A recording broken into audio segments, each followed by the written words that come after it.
नमस्कार। राजस्थान संवाद में आप सभी का स्वागत है। मैं हूं संध्या। बहुत सारी प्रॉब्लम्स शहर में हमेशा चलती रहती हैं और नगर निगम को लेकर आए दिन कुछ ना कुछ होता ही रहता है। अभी शहर में सफाई सर्वेक्षण चल रहा है। इन्हीं कुछ मुद्दों पर आज हम बात करने जा रहे हैं विद्याधर नगर विधानसभा की जनप्रतिनिधि मंजू शर्मा जी से। मंजू जी, आपका बहुत बहुत स्वागत है। बहुत बहुत धन्यवाद। मैम, निगम को लेके बहुत सारी चीज़ें हमेशा सामने आती रही हैं। आज मैं निगम की सियासी हालातों पर आपसे बात करना चाहूँगी कि जो नगर निगम है, जयपुर नगर निगम में सियासी हालात, अंदर के हालात क्या हैं? देखिए, हम बात करें नगर निगम की सियासी हालत, तो सियासी हालत बेहद ख़राब है।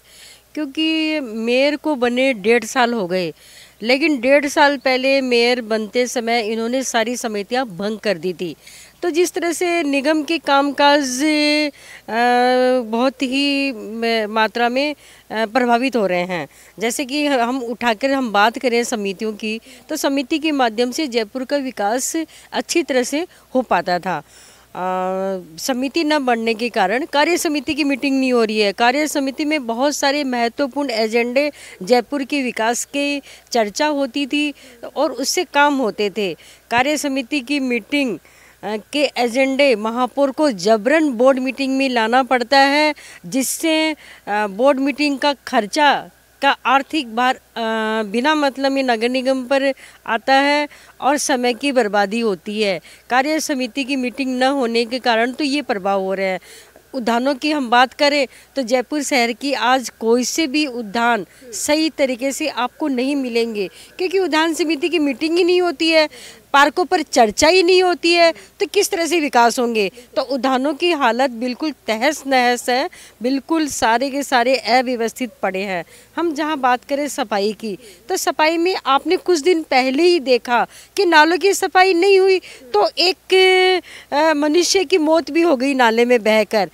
और एक विदेशी पर्यटकों को आवारा पशु की वजह से मौत हो जाना जयपुर ही नहीं पूरे देश पर एक धब्बा है। और इस तरह से जयपुर के जो पर्यटन विभाग है उस पर भी प्रभाव पड़ता है कि पर्यटक सोचते हैं वहाँ तो आवारा पशु पर ही नियंत्रण नहीं है, तो क्या हम जयपुर की सैर करें। तो इस तरह से लाइसेंस समिति को उठा के देख लीजिए। लाइसेंस समिति न होने के कारण, उस पर चर्चा न होने के कारण किसी को भी लाइसेंस नहीं मिल रहा। आज डेयरी बूथ वाले बेचारे इधर उधर भटक रहे हैं, पान वाले इधर उधर भटक रहे हैं, किसी प्रकार के किसी को लाइसेंस नहीं मिल रहा है।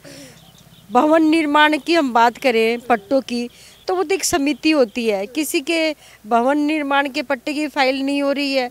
तो बहुत सारी समस्याओं का अंबार लगा हुआ है समितियां न होने के कारण। और यहाँ है कि मेयर समिति नहीं बना पा रहे हैं। समिति आपसी मनमुटाव, आपसी मतभेद के कारण बीजेपी की वजह से महापौर, क्योंकि चूँकि महापौर भी बीजेपी के हैं, तो इस तरह से आपसी मनमुटाव के कारण इनकी समितियां नहीं बन पा रही है।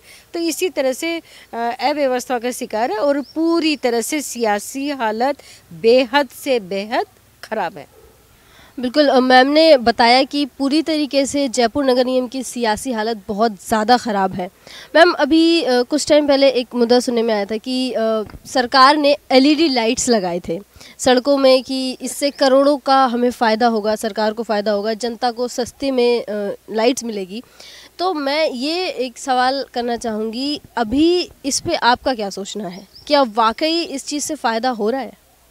देखिए, जब एनर्जी सेविंग की बात आई और ये कहा गया कि भाई एलईडी लाइट लगाने से एनर्जी सेविंग होगी, क्योंकि हम भी नगर निगम का हिस्सा है तो हमें भी बहुत खुशी हुई, अच्छा है एनर्जी सेविंग होगी।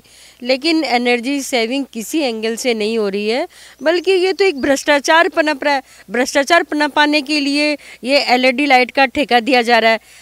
मैं बात यूँ करूँ कि जैसे मुख्य सड़कों पर अच्छी अच्छी क्वालिटी की सोडियम लाइट लगी हुई है और उसको उतार कर एलईडी लाइट लगा रहे हैं, तो इस तरह से कहाँ मतलब बचत हुई।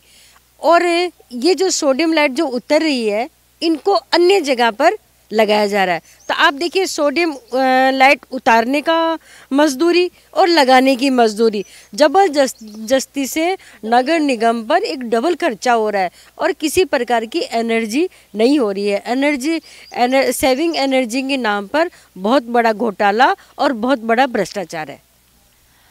ये एक मैम ने बहुत अच्छी बात सामने रखी है कि डबल खर्चे की बात का एक बहुत ये बड़ा मुद्दा है कि एक ही चीज़ पे डबल खर्चा हम कर रहे हैं। तो इसी तरीके की बहुत सारी बातें मैम ने सामने रखी, समस्याएं सामने रखी और जयपुर की जनता को इन चीज़ों को जानने की ज़रूरत है। इसी तरीके के कुछ और नए लोगों से मिलने के लिए आप हमारे चैनल राजस्थान संवाद से जुड़े रहिए। हमारे चैनल को आप लाइक कीजिए, सब्सक्राइब कीजिए, शेयर कीजिए और बेल आइकन पर क्लिक करके हमसे कनेक्ट रहिए। धन्यवाद।